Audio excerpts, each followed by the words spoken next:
Begin this noon with President Biden's visit to Buffalo. The president and first lady arrived this morning to pay respects to the 10 people lost in the shooting at a supermarket. Earlier, they made a stop at a growing vigil to lay down flowers and hold a brief moment of silence. They'll also be meeting with families and community leaders in private.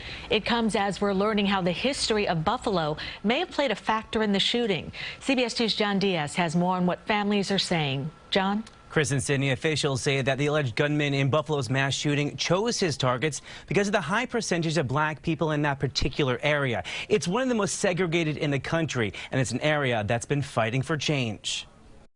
This food shop, one of the few places where we can get nutritious food to eat, and you attack it?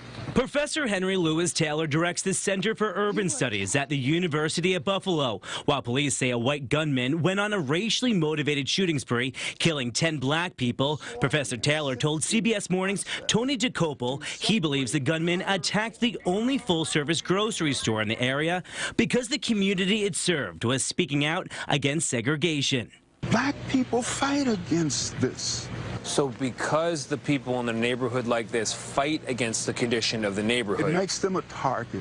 An analysis found the area overall is the 6th most segregated in the whole U.S., and economic conditions for black people have not improved in 3 decades. The professor says as the city grew, lower-income black people were pushed out to the east side, to the most undesirable lands. There are over 100,000 black people in Buffalo, and the fact that there's only one major supermarket servicing them is a disgrace.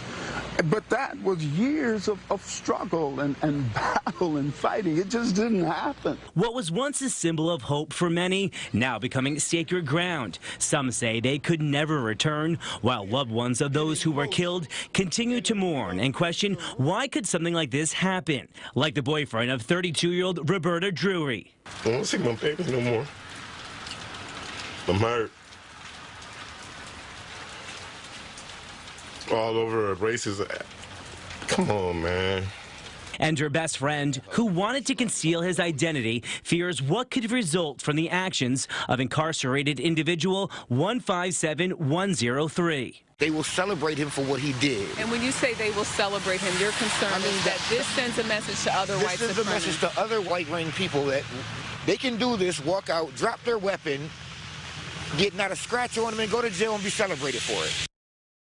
And the gunman pleaded not guilty to first-degree murder over the weekend and is now under suicide watch in jail. From the newsroom, John Diaz, Chris and Cindy, right back to you guys. Okay, John, thanks.